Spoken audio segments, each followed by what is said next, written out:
De nuevo con vosotros el programa Preguntas y Respuestas. Comenzamos.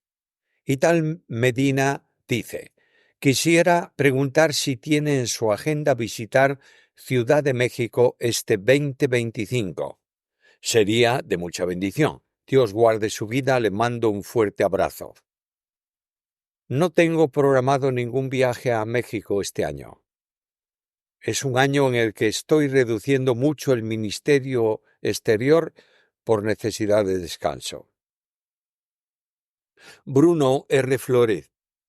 ¿Es bíblico el bautizo de niños desde el punto de vista de que si son hijos de creyentes entran a ser parte del pacto o es necesario creer para luego ser bautizado? Ningún hijo de creyente se salva por ser hijo de creyente. La idea de entrar en el pacto es una posición teológica propia de la Iglesia reformada.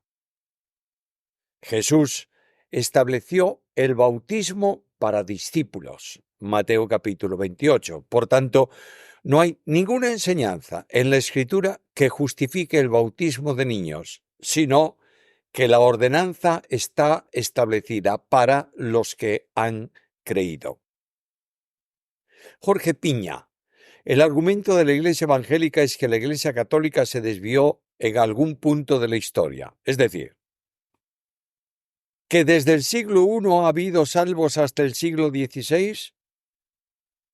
¿Cuándo ha dejado la Iglesia católica de ser la Iglesia de Cristo?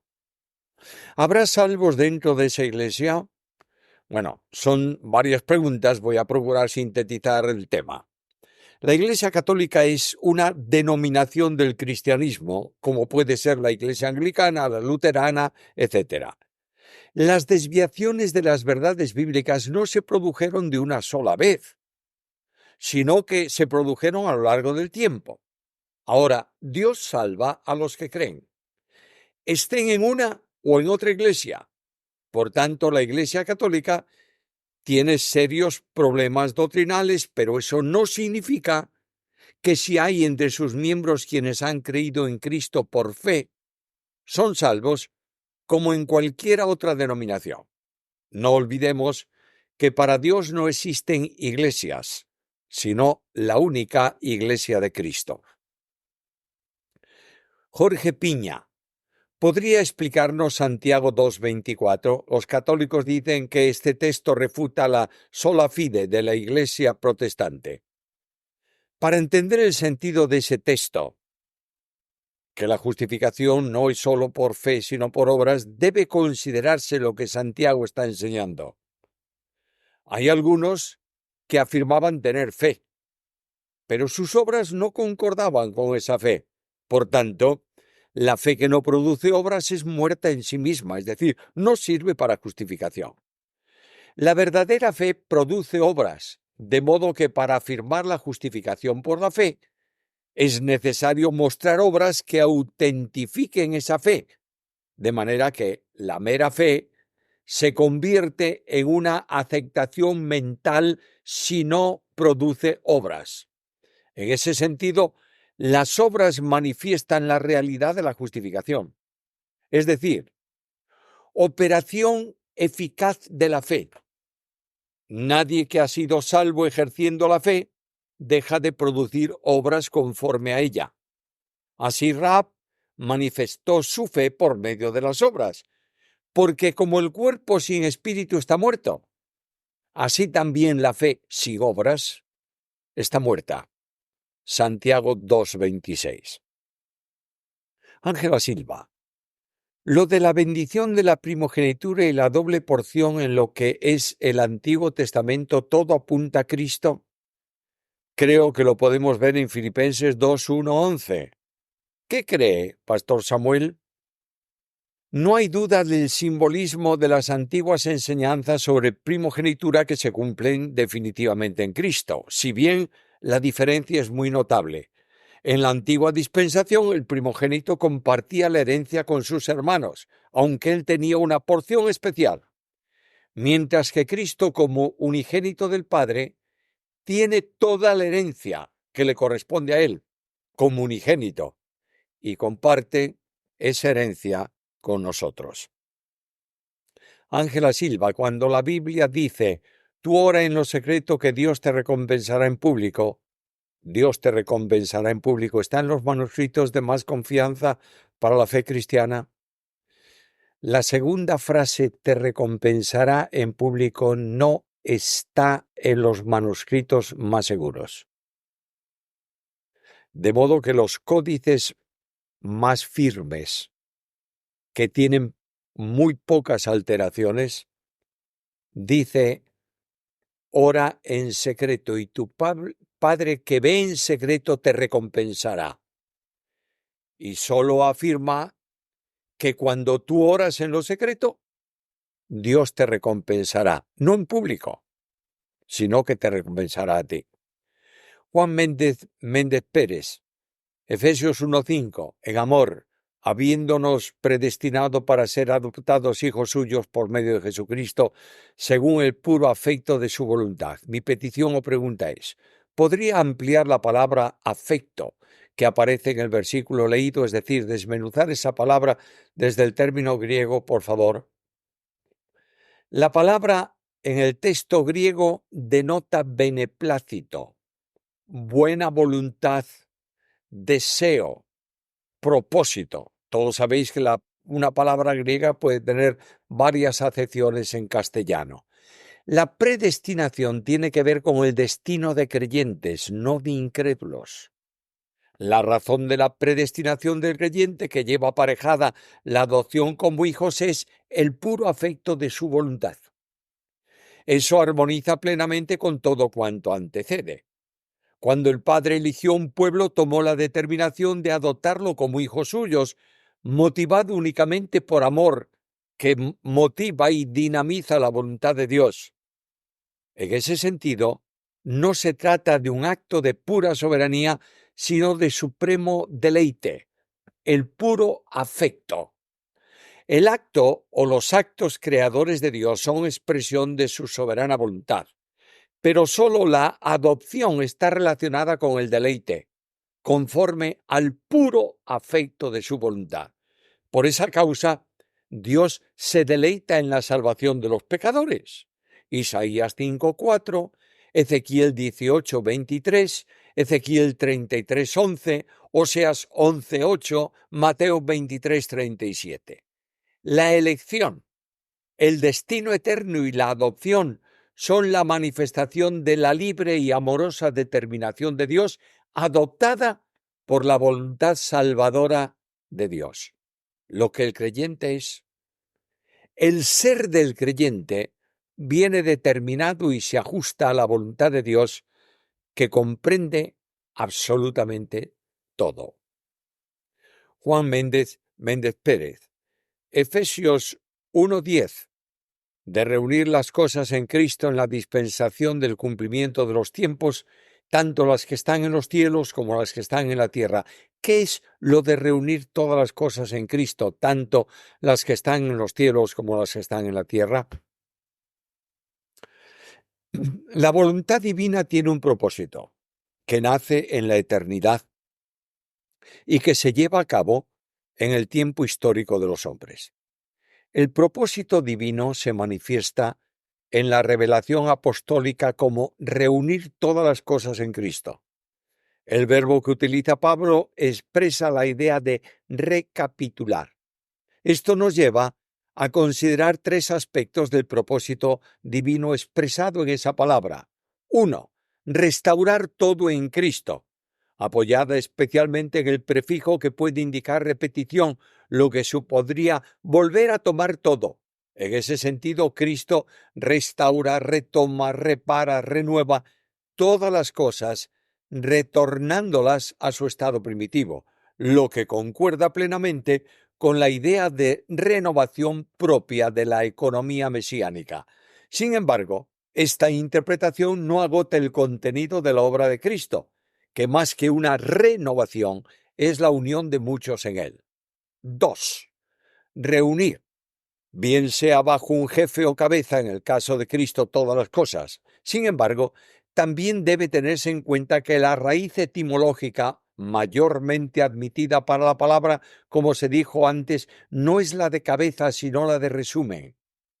Por consiguiente, en esta segunda interpretación, Cristo sería la personificación de todo y todo se resumiría en él. 3. Reunir. No tanto como representación personificada de todas las cosas en Cristo, sino como un punto de encuentro de todo, siendo Cristo el centro. En el orden soteriológico y en el orden cósmico, bien se trate de cosas materiales o del gran tema espiritual de la salvación, Cristo es el centro, el nexo de unión de todo el universo. Colosenses 1:16, y el núcleo final de la salvación que incluye tanto la obra redentora como la vinculación salvífica de todos en el Salvador. Todo cuanto el pecado había dispersado y separado se une en Cristo, quien trae todo así para llevarlo a Dios. Primera a Corintios 15:28. Quien como creador es principio de vida y como salvador principio y base de la reconciliación con Dios. De esa manera, Dios se había comprometido eternamente en Cristo y para Cristo.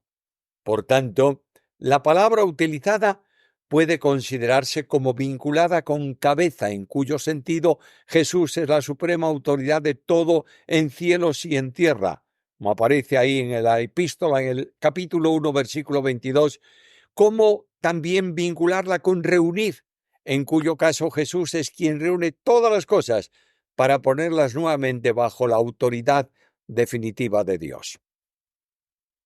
Lucas Romero. Los capítulos 1 al 11 de Génesis son literales o simbólicos, es decir, el arca de Noé y la torre de Babel deben entenderse como hechos literales o como mitos históricos, como algunos eruditos interpretan.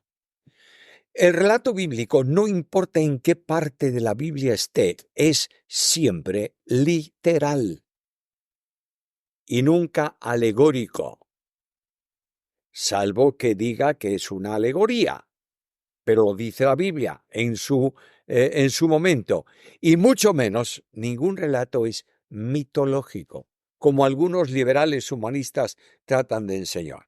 La mejor evidencia de esto es que Jesús citó eventos de esos capítulos que mencionas en su ministerio, aceptándolos como verdad.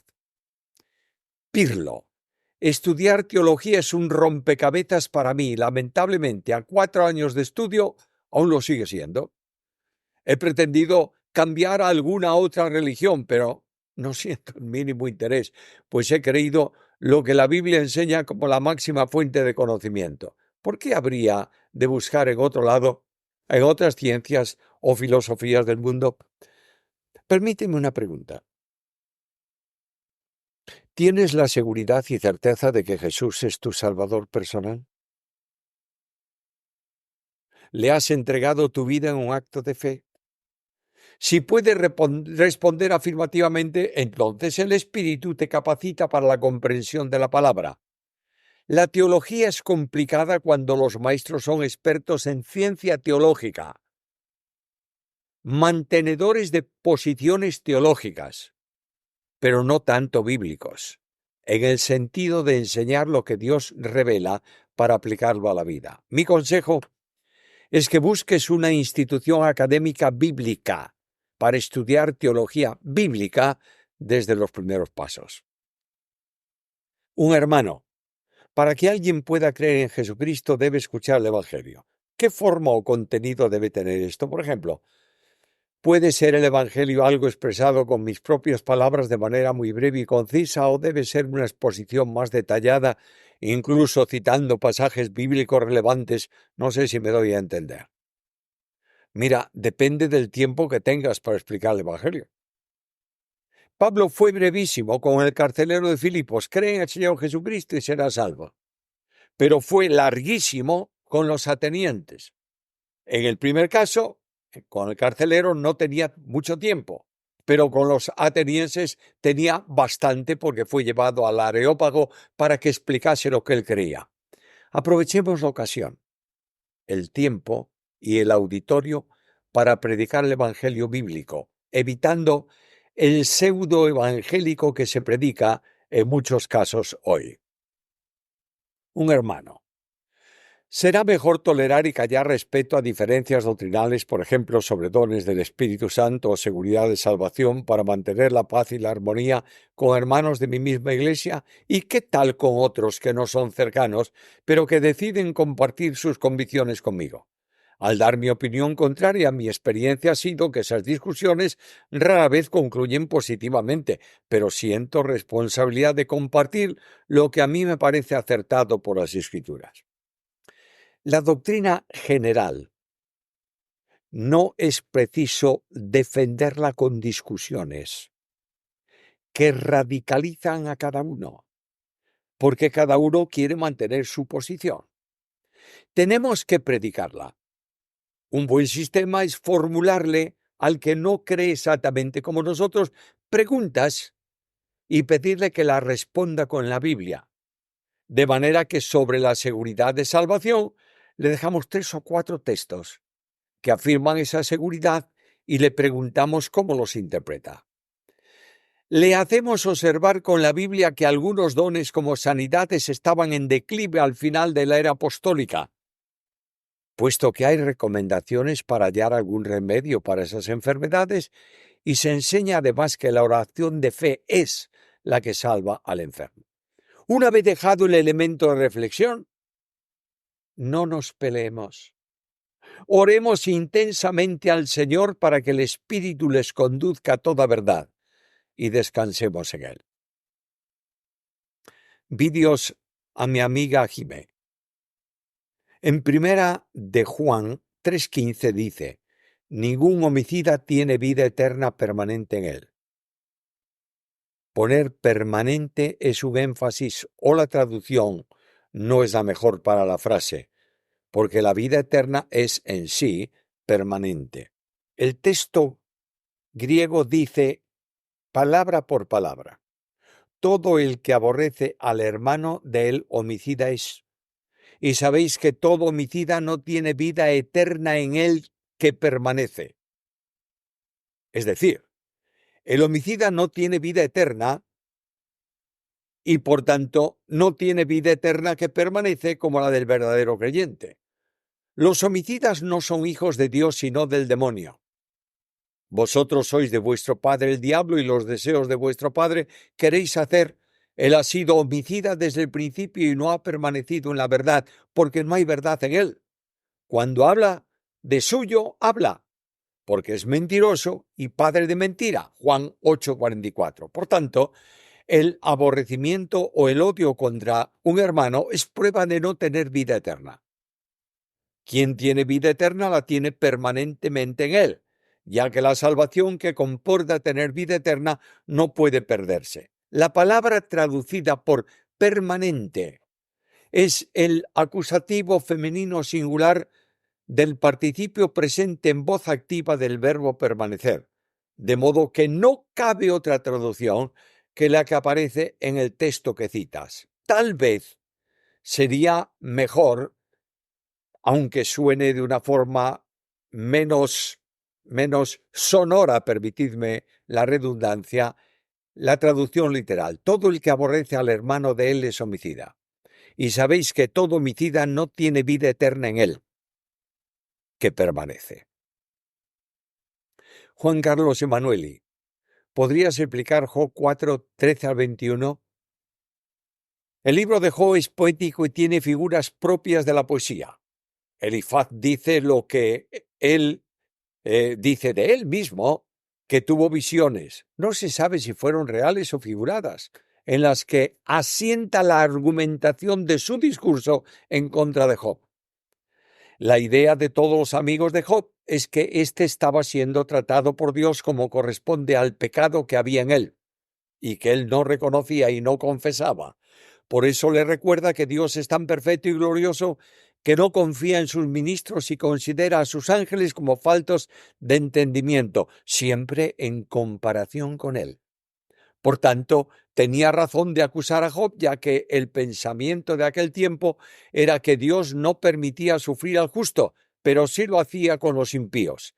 Ese es el pensamiento de los discípulos de Jesús ante la situación del ciego de nacimiento, que preguntaban a Jesús: ¿Quién había pecado? ¿Si el ciego o sus padres para que fuese ciego? Dios nos libre de los legalistas, que buscan solo acusar a los creyentes, en lugar de restaurar y alentar al afligido.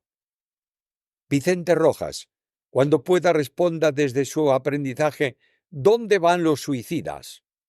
La Biblia no contesta esa pregunta. La Biblia afirma que si un hombre no ha creído, sea suicida o no, va al infierno, mientras que el que cree tiene vida eterna que no puede perder a pesar de sus fracasos espirituales. José Raúl Castillo Rincón, cuando hace un estudio acerca del libro de Daniel, sería de gran bendición. Paso este deseo al equipo de trabajo y en algún momento podremos tratar ese libro. Oseas Osteicoechea. Sus enseñanzas son de gran bendición y edificación para mi vida y aprecio mucho escucharlo siempre. Pero me llama la atención su posición sobre el silencio de la mujer en la Iglesia. Y al respecto quisiera saber cómo armonizar la explicación que usted da con lo que dice el mismo apóstol en 1 Corintios 14, 34 y 35. Bueno, te remito al contexto general y no a párrafos individuales. El apóstol afirma en la epístola que la mujer que ora o profetiza en la iglesia debe hacerlo de una determinada manera, pero no lo prohíbe en absoluto, sino que corrige el modo en que lo estaban haciendo. Mira 1 Corintios 11:5. Dice, ¿qué es lo que entiende por profetizar en esa epístola? Y dice, el que profetiza habla a los hombres para edificación, exhortación y consolación. 1 Corintios 14:3. Por tanto, la prohibición de hablar de las mujeres en la iglesia está solo establecida en relación con doctrina, porque quien enseña doctrina ejerce autoridad, no que ella sea autoridad, sino que ejerce autoridad, la autoridad de la doctrina sobre la congregación, cosa que está prohibida a la mujer. José Villanueva, escuché en cierta ocasión que sola escritura es un principio, aunque otros dicen que es doctrina. ¿Me puede ayudar a entender qué es?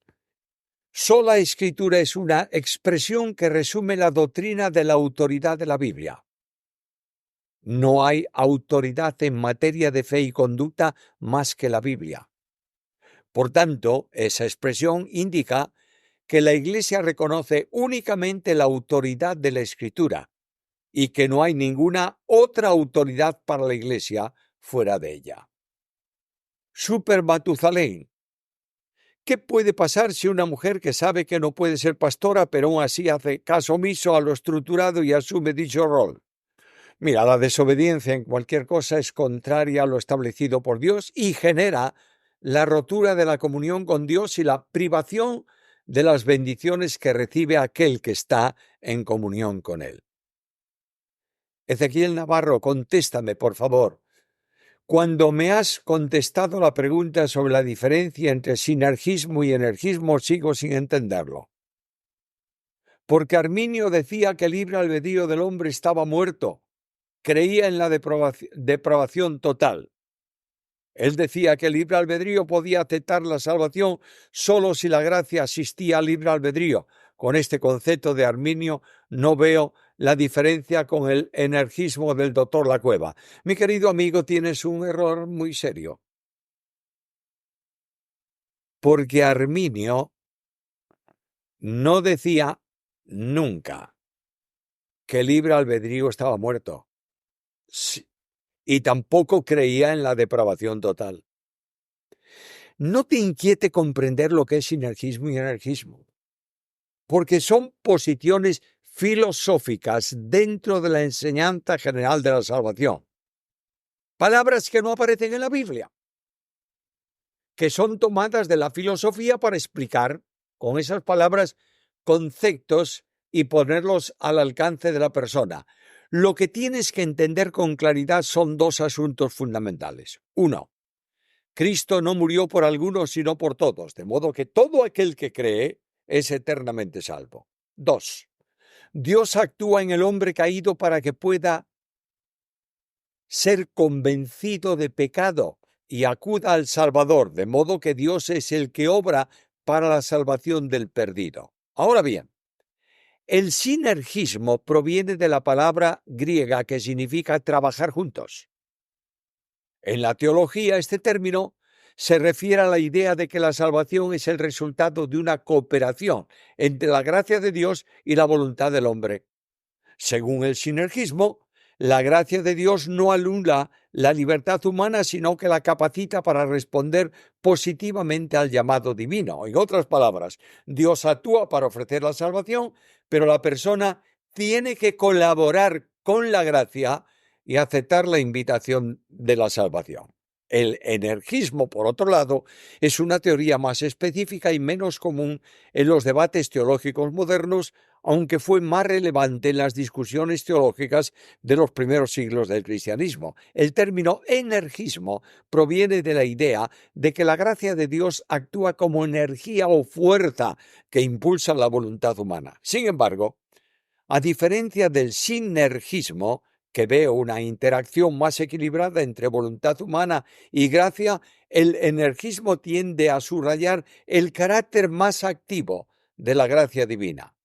En el energismo, la voluntad humana no es completamente pasiva, pero la gracia de Dios energiza la voluntad humana moviéndola hacia el bien. Este concepto fue discutido en los primeros debates sobre la naturaleza de la gracia, especialmente en las disputas sobre el pelagianismo, que negaba la necesidad de una gracia divina activa para salvación. Pero, por favor, dejemos sinergismo, monergismo, todos los sismos que tú quieras usar para centrarnos en lo sencillo. Cree en el Señor Jesucristo y serás salvo. Katiuska Morán, ¿cuál es el propósito de los 1000 años? Bueno, es una manifestación de tiempo para el reino de los cielos, en el que Jesús, Rey de Reyes y Señor de Señores, reinará en la tierra como los profetas anunciaron. En ese tiempo se cumplirán las promesas dadas a Israel y las referidas a la tierra conforme el plan de Dios. Carlos, ¿podría explicar Isaías 4, 1 al 6? Bueno, es una referencia profética al tiempo del reino milenial de Cristo. Se habla de Cristo como el renuevo de Jehová que será glorioso en la tierra. Se habla de los sobrevivientes de Israel, no solo los que no hayan muerto durante la tribulación, sino los que sean dejados después del juicio a que será sometido Israel para determinar quiénes han nacido de nuevo para entrar en el reino y quiénes no, y serán echados en las tinieblas de afuera. El profeta anuncia la realidad de la presencia de Dios en Jerusalén, rodeado de majestad y de gloria. Se enseña que será un refugio para el pueblo salvo por gracia que habrá sufrido la persecución anteriormente. Antonio Bermúdez. Mi pregunta es acerca de 2 de Samuel 12:13, cuando el profeta Natán le dijo a David: no morirás, tu pecado ha sido remitido. ¿Quiere decir esto? ¿Qué quiere decir esto? Ya que no había sacrificios para expiar el pecado cometido por David, porque la ley mosaica condenaba con la muerte los pecados cometidos por David. ¿Sus pecados fueron perdonados en Cristo? Dios perdona el pecado no porque quiere o porque puede, sino porque ha sido extinguido penalmente en razón del sacrificio del Señor. Por consiguiente, el apóstol Pablo recuerda que los pecados perdonados a los hombres antes de la muerte de Cristo y después de ella es posible porque se produjo el sacrificio sustitutorio de Jesús. Por eso la Biblia enseña que no hay pecado imperdonable, solo el cometido contra el Espíritu Santo. No olvidemos que los sacrificios de animales en la ley mosaica no podían perdonar pecado alguno, pero eran figuras del sacrificio que los perdona todos, que es el de Cristo. Vídeos a mi amiga Jime. En Génesis 5:2b dice: llamó el nombre de ellos Adán el día que fueron creados. ¿Por qué habla en plural, incluyendo a Eva? Este versículo lo relaciono con Hechos 17:26. Pienso que es para enfatizar que la raza humana viene de una sola sangre, de la que se puso a Adán, pues a Eva es formada de Adán, pero no estoy segura de esa conclusión. El texto de Génesis habla de Adán como humanidad, potencialmente manifestada en Adán y en Eva. El término Adán se usa en la Biblia para referirse al hombre y mujer, a los dos, porque son humanidad, se les llama hombre. Adán en sentido de ser aplicado a ambos, que son raza humana. Por ejemplo, cuando se dice queridos amigos, se refiere a hombres y mujeres. Cuando se habla de los niños, igualmente. Cuando se dice el matrimonio, se refiere al marido y a la mujer. En el lenguaje inclusivo que se forma por demandas de ideología de género, es el que reitera sin necesidad la forma femenina y masculina. Adán es el nombre del hombre en general, que individualmente se llama Adán para el varón y Eva para la mujer. Por tanto, lo que está diciendo ahí es que Dios creó al hombre, a la humanidad, al Adán, varón y hembra. No que fuese un solo ser, una sola persona con dos sexos, masculino y femenino, como dicen, como expresa la falsa manifestación o la mentira de Teilhard de Chardin, cuando habla de persona colectiva. Eso es una herejía bíblica. José Torres Fernández: no entiendo la impecabilidad de Jesús, porque si Jesús no podía pecar, ¿por qué le tentó Satanás? Jesús fue tentado por dos razones principales: para experimentar nuestras tentaciones y para ser ejemplo de cómo se superan. La Biblia dice que fue tentado en todo según nuestra semejanza, pero sin pecado. Dios llevó a Jesús como hombre al desierto para ser tentado por el diablo y demostrar que el hombre puede vencer las tentaciones diabólicas cuando está en plena comunión con Dios y en obediencia absoluta a su palabra.